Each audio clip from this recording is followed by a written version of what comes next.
Hi everybody, and welcome to the premiere of Inside the Nest. Each week we'll break down the latest news from the world of sports, from the Bills and Sabres to your Canisius Skull and Griffins, and the headlines from the national level. Joining me tonight are Mr. Brian Lawler and Mr. Joe Soisson. So fellas, welcome to the show, and let's get right to it. So our first topic tonight, just when you thought they finally got over the hump and won an important game for the postseason chances, the Buffalo Bills lost to the Miami Dolphins this past Sunday, 28-25. The injury list expanded. Corner Aaron Williams took a cheap shot to the head and neck from Miami wide receiver Jarvis Landry, and speedy wideout Marquise Goodwin left the game with concussion-like symptoms. Also, halfback LaShawn McCoy, who was a major contributor to the team's past 4 wins, is now dealing with a hamstring injury. All this comes as the Bills prepare to face, you guessed it, Tom Brady of the New England Patriots. Your wide receiving core for this Sunday, Justin Hunter, Walter Powell, and tight ends Charles Clay, Nick O'Leary.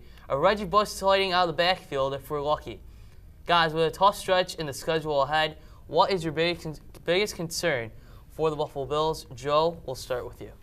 Well, I'm going to say that it's the Bills' offensive production. You know, as you said, they don't have many weapons. The loss of Marquise Goodwin was one of the larger losses, I think, and LaShawn McCoy obviously was another big loss.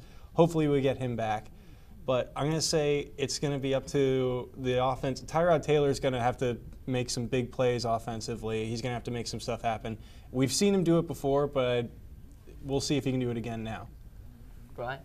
Well, another big concern for the Bills this Sunday has got to be defense. I mean, this past Sunday against the Dolphins, they had an 11-point lead, and they blew it. And then in that fourth quarter, they just let Miami run all over them.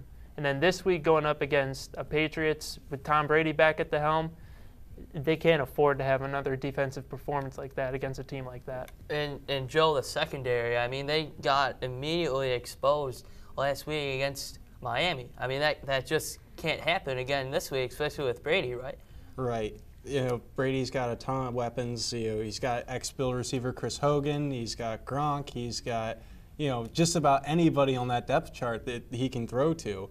And I think that if the Bills are going to win this one, it's going to be up to that secondary without Aaron Williams to make interceptions. They're going to have to make plays happen, and it might even start with guys like Lorenzo Alexander making tackles and whatnot. And he's leading the team right now with 8 sacks. But I think the other thing, too, is that the thing that staggered me the most was that tight end Charles Clay only had 2 catches in this one, 2 catches for 29 yards, and he right now is their best receiver, which is surprising to say with Sammy Watkins and Robert Woods. So, I mean, Brian, it's obviously not Tyrod Taylor's fault. He doesn't have anybody around him. No, it's not Tyrod's fault. I mean, he's doing the best he can with all the injuries that the Bills have been facing these past few games.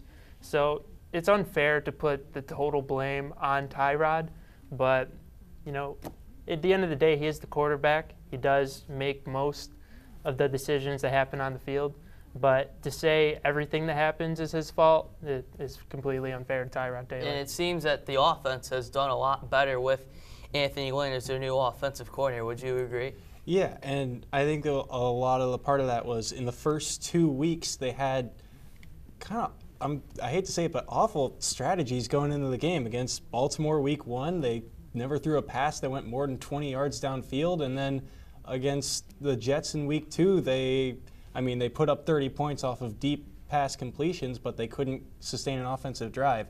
Since then, they've been able to run the ball consistently. LaShawn McCoy, as we said, has been a huge part of that. And I think now it's going to be up to Mike Gillislee and maybe Reggie Bush, maybe LaShawn McCoy, but mainly Mike Gillislee is going to be the guy that they're going to hand the ball off to, and he's going to be a big part. He's going to get a bunch of carries this game. And the other thing, too, is that the offensive line did not look good at all last week against Miami, so hopefully they bounce back. But I think the next 3 games, they got New England, Seattle on Monday night, and then Cincinnati, which is going to be after the bye. But I think the only one that can be winnable is Cincinnati. I mean, is it wrong to say that the Bills don't have a shot this week against New England? Like, what would have to happen for them to have a big win?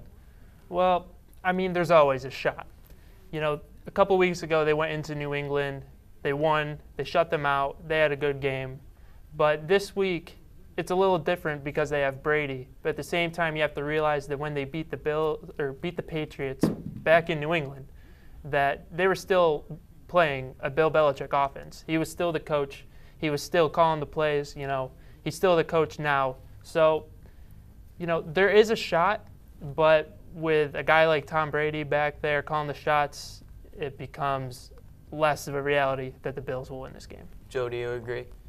I agree. I want to say, though, that I still think it holds true that when the Bills' defense plays well, you saw it against Arizona. They picked off Carson Palmer 3 or 4 times. When they play well, they have a shot at any game. And, against teams, you said the next 3 games is New England. That's another top quarterback. Russell Wilson's a top quarterback. Some people would say Andy Dalton is a top quarterback. The secondary can pick off top quarterbacks because Carson Palmer is a top quarterback. But it's really going to come up to the strategy. I think that when it comes down to it, the secondary is going to be a massive part of this game. And also the defensive line with Lorenzo Alexander, who leads the league with 8 sacks. But it should be exciting again. 1 p.m. kickoff at New Era Field.